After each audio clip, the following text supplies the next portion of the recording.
साई दर्शन हे माझं नवीन नाही. जेव्हा केव्हा मी काहीच नव्हतो, एक साधा विद्यार्थी चळवळीतला कार्यकर्ता होतो, तेव्हापासून 6 महिन्याने एकदा शिर्डीला आलो नाही असं कधी झालंच नाही. यावेळेला थोडी गॅप पडली वेगवेगळ्या कारणाने, आणि म्हणून ठरवलं की रिझल्ट उद्या लागले की सगळी धावपळ सुरू होईल.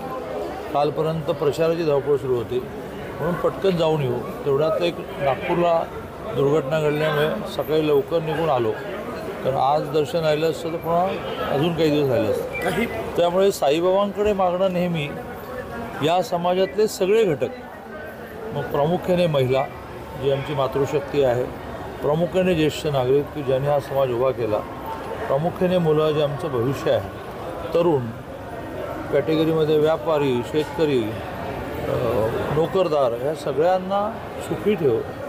महाराष्ट्र हे राज्य असं आहे की ज्या राज्याला सामाजिक सुधारणांची, संतांची, छत्रपती शिवाजी महाराजांसारख्या स्वातंत्र्यासाठी संघर्ष करणाऱ्यांची, महात्मा ज्योतिराव फुले वगैरे अशी मोठी पार्श्वभूमी आहे. तर ह्या राज्यातल्या माणसाला व्यक्तिगत जीवनाबरोबर थोडी सामाजिक जाणीव पण असू दे, असं व्यक्तिगत जीवन त्याचं सुखी व्हावं, सामाजिक जाणीव त्याची प्रखर व्हावी, अशा प्रकारची प्रार्थना नेहमीच नॉट ओन्ली साईबाबा जिथे जिथे मी जातो तिथे करत असतो. काही पण महाविकास आघाडीच्या बाजूने गेले आहेत, कसं बघताय? असं आहे की आता एकदा EVMमध्ये मतं बंद झाली की अंदाज व्यक्त करण्यातून काही नवीन होणार नसतं. पण काही जसं म्हणतात, तुम्हीच बोललात, बरं झालं, काही सर्वे हे महाविकास बाजूने गेले असले तरी बहुतांश मेजॉरिटी एखादा अपवाद सोडलं तर सगळे महायुतीचं सरकार येईल असं दाखवतं. आणि आम्हाला फील्डमध्ये काम करणार असल्यामुळे तो सेन्स आला आहे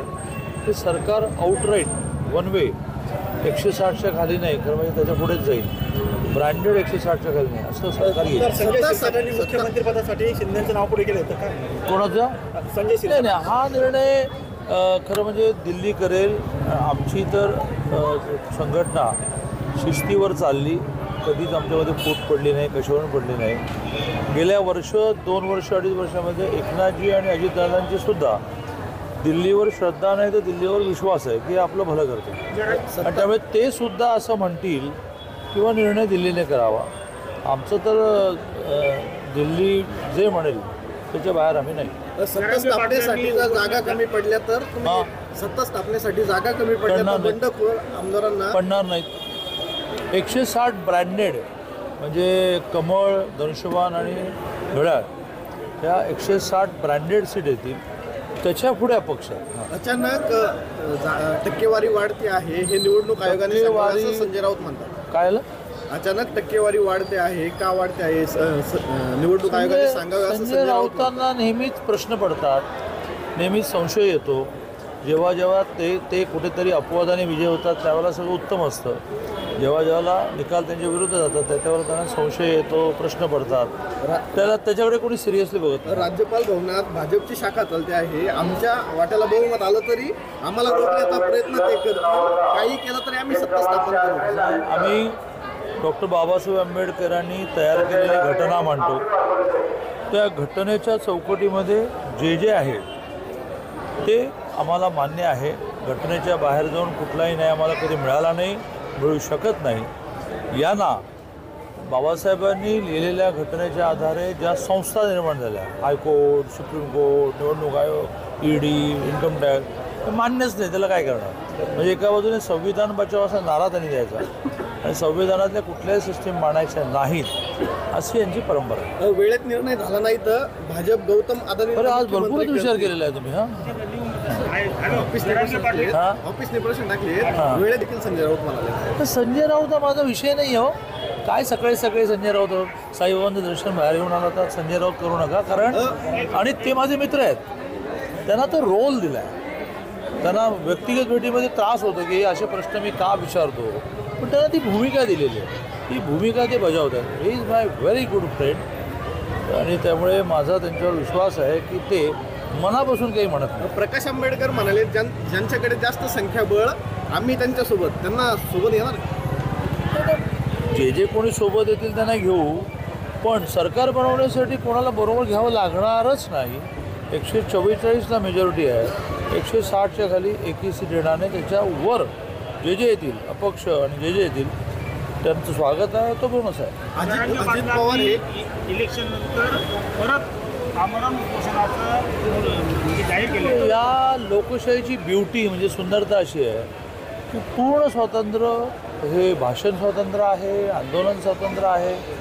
त्यामुळे त्यांनी काय करायचं हा मी काही निर्णय करण्याचा नाही, पण त्यांना उपोषण करण्याची वेळ नवीन सरकार येऊ देणार नाही. अजित पवार हे सत्ता स्थापनेतील किंगमेकर असणार आहेत आणि अजित पवारच महायुतीचे मुख्यमंत्री होतील असं अमोल मिटकरींनी ट्विट केलं. असं आहे तर अमोल मिटकरींना विचारा. मी असं म्हटलं की महायुतीचं सरकार येईल, महायुतीचा मुख्यमंत्री बनेल. महायुतीचा मुख्यमंत्री कोण हे दिल्ली म्हणजे माननीय मोदीजी, माननीय अमितभाई, माननीय जगतप्रकाश नड्डा हे ठरवतील. आता इतपर कोणाही एखाद्या चाहत्याला आपला नेता व्हावा असं वाटतच असतं, ते त्यांनी व्यक्त करायचं असतं. त्या व्यक्त करण्यात त्याला आनंदही होतो आणि त्याच्या नेतृत्वाच्या बुकमध्ये तो प्लसमध्ये जातो. महाविकास आघाडीच्या हां फक्त भाजपचे किती शिष्य नाही, आता ते उद्या आता किती वेळ आहे हो, 24 तास. उद्या 11:15 हे आपला अंदाज काय आहे? नाही, माझा अंदाज महायुती 160 क्रॉस करेल हा माझा अंदाज आहे. महाविकास आघाडीचे काही नेते गुडघ्याला बाशिंग बांधून बसले आहेत. मुख्यमंत्री पदाचे बॅनर देखील त्यांनी लावले आहेत. काय सल्ला त्यांना द्यावा? असं आहे की आशा, होप ही एक अशी आहे की ती माणसाला अमेरिकेचा मला पंतप्रधान व्हायचं आहे, अमेरिकेचं राष्ट्राध्यक्ष व्हायचं आहे अशी आशा, महत्त्वाकांक्षा आणि होईन अशी आशा ही कोणालाही तुम्हाला पण वाटू शकते. तर असे जे कोणी आहेत की ज्यांना वाटतं की आम्ही मुख्यमंत्री होऊ, ते आता बरोबर 24 तासानंतर क्लिअर होईल. देवेंद्र फडणवीस मुख्यमंत्री होतील पुन्हा एकदा? मी वारंवार असं म्हटलं, तुम्ही कितीही प्रयत्न केलात तरी ते सोपं नाही आहे. वारंवार असं म्हटलं की महायुतीचा मुख्यमंत्री होईल, दिल्ली ठरवेल तो मुख्यमंत्री होईल.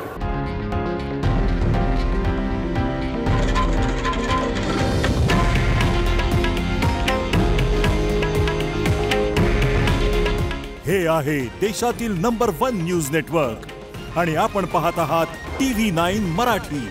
काळजी तुमची, हित महाराष्ट्राचं.